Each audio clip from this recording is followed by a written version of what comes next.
Howdy, folks, and welcome to Moose Podcast 191.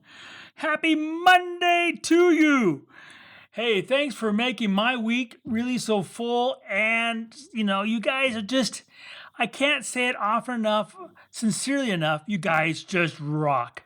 I appreciate all your emails. I appreciate your questions. I appreciate your support. You guys are simply the best. So thank you. Also, speaking of the best, the folks at Bedford Camera, bedfords.com, those folks, they're working overtime trying to keep us up and going. Right now, they've got some great Nikon sales going on. So you make sure you call up and ask for the Moose discount, get the Nikon sale price, and, rock them out. The PhotoCon is now in October, as we as a society try to work through all the ills that, and you can define ills however you want to. Right now, as we try to move the ball forward, I can't thank Bedford enough, or you guys, for your positive attitude as we keep moving the ball forward, and making photography something that so many not only depend on, but appreciate. So thank you, one and all. Let's get right to this week's podcast, Organizing the Pegboard. Now, you might be wondering, I wonder if this last week Moose was out in the garage as he, unpacks the boxes. And yes, you would be right. Got the house basically kind of in the office, all up and going and functional. So I went to my wood shop. A lot of you don't know I do woodworking. I absolutely love it. And moving the wood shop, just packing it, was arduous. Nothing compared to unpacking it. 21 boxes later and it's unpacked, but by no means organized. And this past weekend, I built my new workbench. And that was the first project that, big project I've actually built here at the ranch. I have a good friend who is into woodworking and had bought himself an estate and is in that process. And he says he wanted just iPhone pictures. But, when you read between the lines, I knew he wanted video. He wanted to know how he was going to build a workbench. So I sent him the videos. But the workbench, yeah, that's like just the starting point. Because then when I installed the workbench into the shop, I had to put that pegboard. And that's where things came to a grinding halt.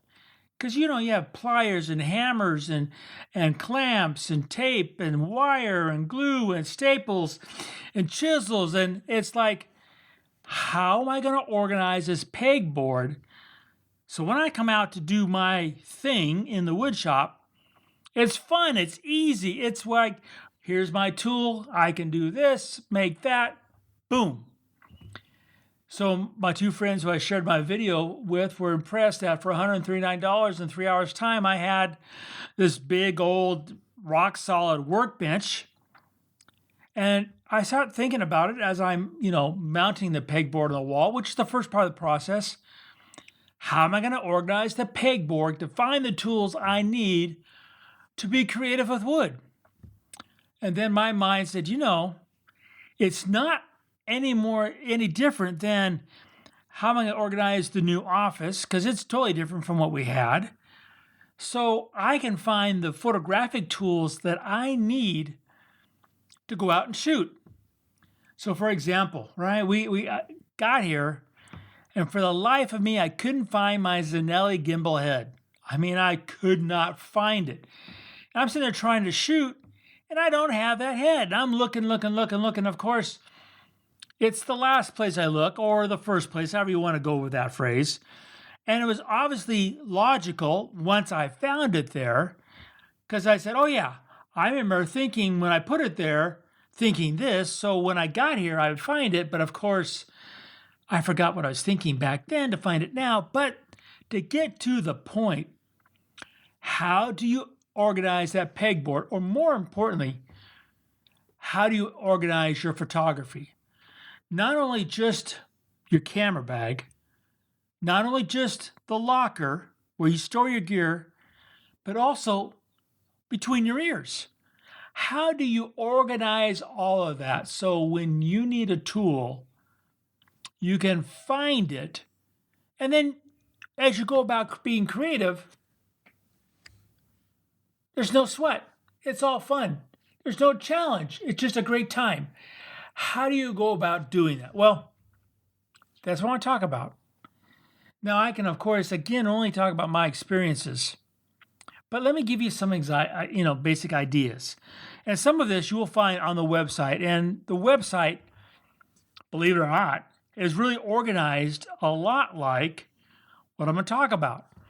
And in fact, when I went to go and organize the office, because even though I have the same furniture, they're no longer in the same place in relationship to my desk. They're no longer in the same place in relationship to like packing to go out on a trip or go on an assignment. I sat there and went to my website to look at how I have things, kind of written down and organized to then organize the physical. So that's the first thing I'm going to recommend. Think about how you want to organize what you're doing as a photographer. So let's start with camera gear.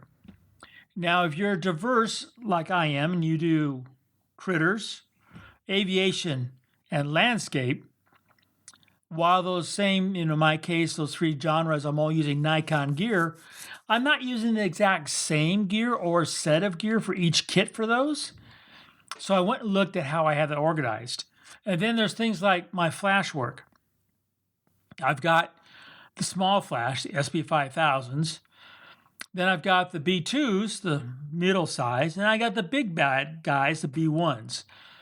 And while a lot of that's interchangeable, I want to make sure that when I go out on assignment, when I go out to do a job for a client, I grab that bag and that bag is ready to go. What I always have referred to forever as my bag of confidence.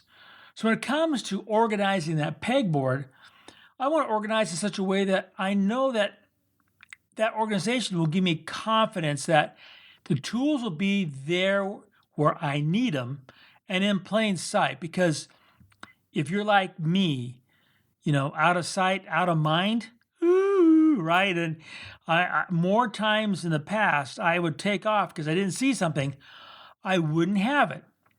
Hence, I have all these lists, just like pilots do, checklists to make sure I have everything. Taken off, and I'm up in Alaska. And before I went, I haven't traveled like many of you for months. Things get rusty. I made sure I had everything from swabs for the right sensor to a white towel to clean my gear to everything else that I need photographically because I didn't want to take anything for granted. So when you organize that pegboard, the key is you organize it for your logic. How do you go about the process? Do you first grab the camera body, then the lens, then the tripod? Or do you grab the tripod because you think you're going to use this body and lens? Or do you grab this lens and then because of that lens you grab the body, the tripod? Or do you look at the subject, the challenges you have, and then from that grab tripod, lens, and body all at the same time? And while it might sound like the same because you're using the same components, in functionality, in logic, in doing this so it is second nature and you're not sitting there trying to think about it and leaving the most important tool behind, that's how you organize the pegboard. Now, how about we go in, talk about the way you file your images? That's organization as well. And we all have different ways of organizing our images, which is why something from Photo Mechanic to Lightroom to some of the other dams, there's not one that's perfect for all of us. We all logically think a little bit differently. We go to find things a little bit differently. And when it comes to photographs and images, I like to think about, filing cabinets. One, because for 20 years or plus, and believe me, I still, moved those 4,000 pounds of conventional images, to the ranch. But organizing those images, be it, conventionally in a real metal filing cabinet or digitally on a computer, you have to organize your images so when you need them, you can find them. Now you can go to the website and you can see how I not only how I file by categories and be it aviation, critters, locations, whatever. You can also find out my filing nomenclature for naming every individual image uniquely. Now there's not one perfect system, like I mentioned. You have to find the one that works for you. But that comes back to organizing that pegboard. And what should you consider? The ease of finding them, the safety of finding them. Okay, how easy is it to then back them up? How easy is it then to work with them? How easy is it to print them? How easy is it to share them? And why do I keep talking about ease when it comes to camera gear and selection and packing and filing? Well, because the KISS theorem makes it all worthwhile for you. So keep it simple, stupid. And of course, in this process, keep it simple, stupid. That's very personal. What is simple for me might not be for you, or vice versa. And that's the way it should be. You need to sit there and think about the system that works best for you. God bless all those people out there on the web, including myself, that sit there and put all their stuff out there. But we don't walk on water. We don't have the answer. The answer is going to come from you and the way you organize that pegboard. So you find that tool, that technique, that program, that image when you need it. So it's not a chore. Because as soon as it's a chore, you lose. We all lose. And you need to have fun in this process. Lastly, when it comes to organizing that pegboard that I really want to talk about is that thing called the digital darkroom. Scott Kelby had a really good thing this last week about how his Lightroom might not look like your Lightroom.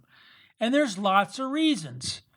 The way he sits there and sets up the panels and all that stuff is for his workflow, the way he thinks about bringing an image in to bringing the image out and sharing it. If you look at any of my digital darkroom classes, you look at Photoshop, you're going to see right off the bat that Photoshop that you see that I'm using is barely going to look like yours. I mean, yeah, it says Photoshop dead center on the top, but after that, the way I've organized the panels, the workspace, for my workflow, is going to be totally different from yours. There's no right or wrong, better or worse. There's just you. You have to figure out what tools you need and what you don't need. For example, in Photoshop, right? You open it up, and there's all these things that are there, like the color panel, histogram, a lot of stuff that if you look at mine, I've actually closed all those. I don't need all of those panels open when I'm shooting. What difference does it make?